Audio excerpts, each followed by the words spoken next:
This is a video presentation of Chapter 7, Section 8, Populations and Samples. Now this section is really one of the introductory parts to what would be a more formal statistics class where we start talking about samples and random samples and things being biased. That's really where elementary statistics starts.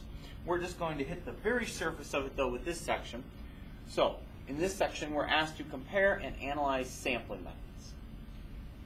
And so we'll look at the definitions here. We've got population. Population is the entire group of objects or individuals considered for a survey. The entire group of objects or individuals considered for a survey. So if I was doing a survey about 7th graders' favorite lunches, every single 7th grader could be part of the population. Now, who I actually go for and ask for the information from would actually be the sample. The sample is the part of the population. And again, that's the people I would actually go ask their favorite lunches. I might not ask every single 7th grader. I might pick 15 of 80 7th graders. Those 15 7th graders would be the sample. And again, that's just a part of the population. Now, there's a couple different types of samples going on here. We've got a random sample. That's a sample in which each individual or object in the entire population has an equal chance of being selected. Random samples are truly the best samples of all.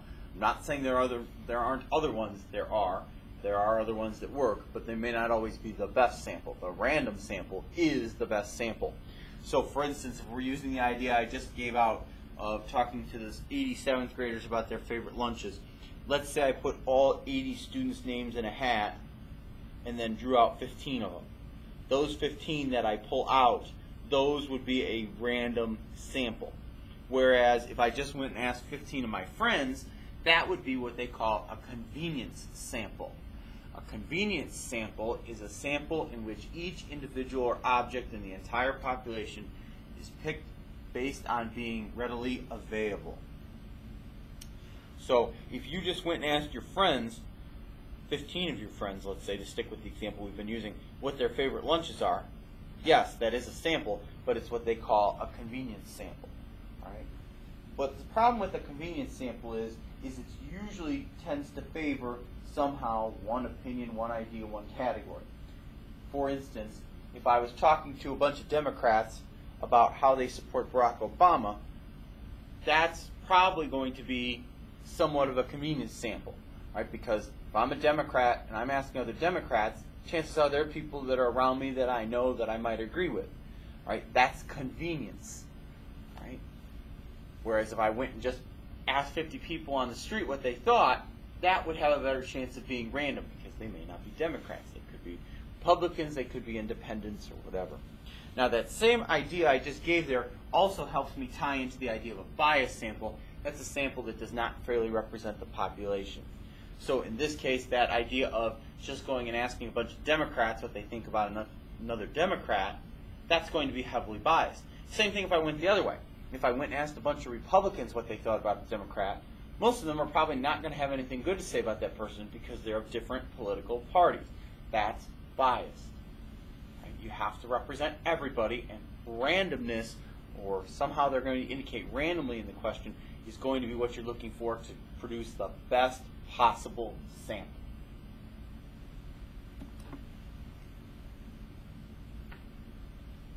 So let's take a look at number 1. It says determine which sampling method will better represent the entire population. Again, look for something that indicates that something is going to be random. So it says in the A option, Maria surveys only the band students she knows personally. The second one says that John writes each band student's name on a card, and then he draws those students whose name he draws. So we're looking for now which one would be more random. Well, of the two options, right, the second one is more like what we just talked about. Right? If I put everybody's name on a card and just pick out some of them, that's random. That's the better sample. Whereas in the first one, where I'm only surveying band students we know, well, because those are my friends, chances are they share some type of common interest or similarity with me. That's going to be more biased. Right? So in this case, John's survey method there is going to produce a better result. Right? It better represents the entire band population because he's using a random sample. Maria's, yes, it is a sample, but it's a convenience sample because she's only talking to people that are around her, her friends, people she knows. Right? Those are not as good of a representation of the entire band population. Think about it this way, if you're having a hard time understanding. Let's say we had a rap club, and I went and asked the people in the rap club what type of music they liked. Chances are they're going to tell me rap music. Well, that's heavily biased, and that would definitely be a convenience sample, right? Because I'm only asking those people in that one group that I'm around what type of music they like, right? Whereas if I just went and asked 50 students in the hallway what type of music they like, that's perfectly random.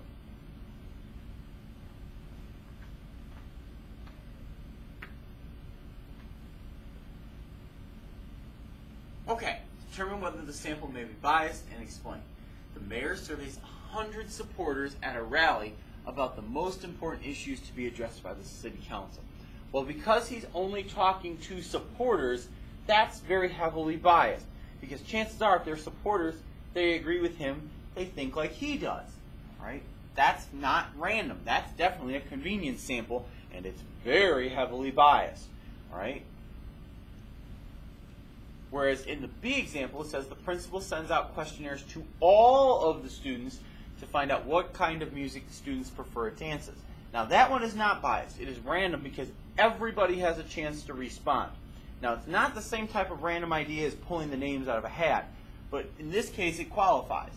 Right? It's just like an election. Everybody has a chance to put in a vote. Right? That's okay. Whether or not they actually do, that's a whole different story. But we're only asking if the sample is biased or not. We're not asking anything about the results here. And in this case, that's perfect. All right? Everybody has a chance to respond.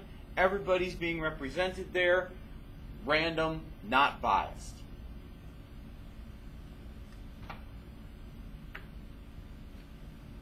A principal of a school with 1,500 students estimates that about 400 students will attend a band festival on Saturday.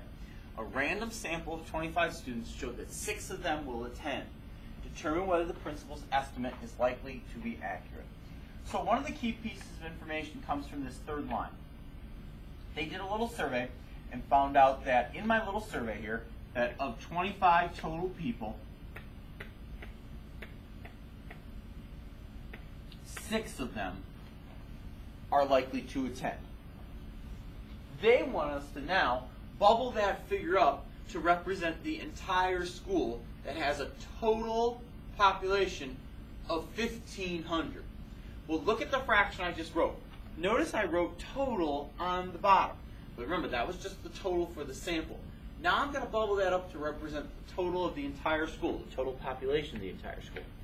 So what I'm going to do is write myself another little fraction here. And it's going to say x over 1,500. X is what we're going to solve for. 1,500 represents the total number of people in the school. Now the suggestion here is when we find x, that from the second line, it should be near 400. And indeed, right now, it's not really, we don't know until we actually do the calculation. How do we do the calculation? We cross multiply here. All right, we've got 2 fractions set equal to each other, so we want to cross multiply. All right, so let's look at that, which is what they're going to show us on the next pane here. Cross multiplying. Right, so we've got 6 over 25 equals x over 1,500. And we're going to multiply the diagonals. So we've got 6 times 1,500 equals 25 times x, which is what you see here. So I'm saying, what do I multiply by 25 to get to 9,000? Well, I multiply 25 by 360 to get to 9,000. Now remember, the suggestion was that the answer would be 400. Well, that's pretty close, so that's good. All right. In this case, since we got 360 and they were estimating 400, all right, the principal's estimate is pretty likely to be accurate. It's pretty good.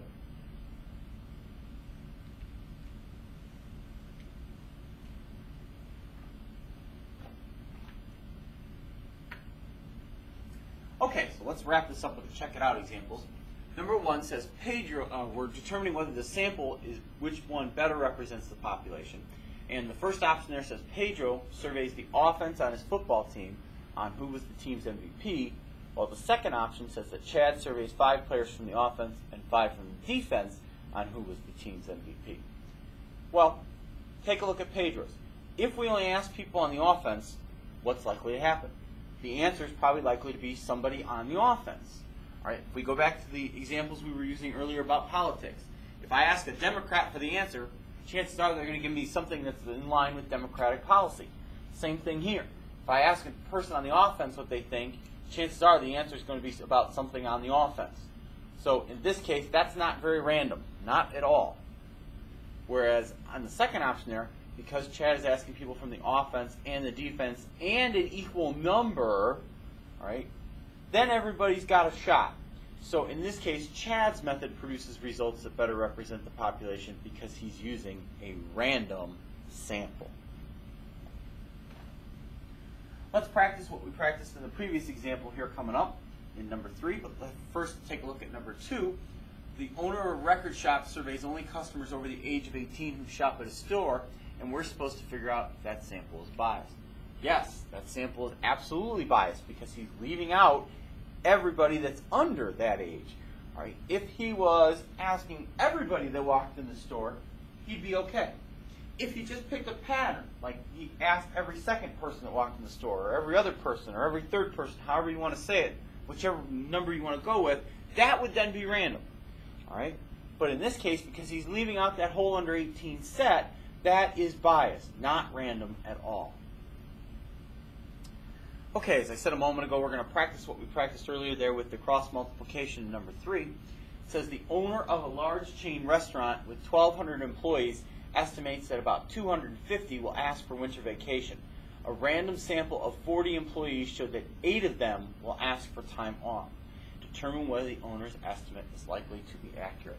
So in the third line here, they tell us that 8 of 40 sampled, or 8 of 40 total sampled, if that sounds a little bit better to you, maybe it does, said they're probably going to go on winter vacation. Now, what they want us to do is they want us to figure out the number for 1,200 employees, or all of the employees, or the total number of employees. So I'm going to bubble this up to a fraction that's over 1,200. I'm going to figure out how many that should then represent. What they've suggested to us at the start of the second line is that number is 250. So you can solve this any way you want. We talked about using cross multiplication earlier. There's actually an easier way to solve this one because I see I'm going from 40 to 1,200 in the bottom there. Well, to go from 40 to 1,200 would imply that I'm multiplying by 30. And because that multiplication works on the bottom, it's got to work on the top. So I'm going to do 8 times 30, which is 240. Well, because that's very close to my answer there that they've suggested at the start of the second line of 250, right, that's good. If we would have gotten an answer like 900 and they're suggesting 250, obviously something is terribly, terribly wrong. But because we got so close, that estimate is likely to be accurate.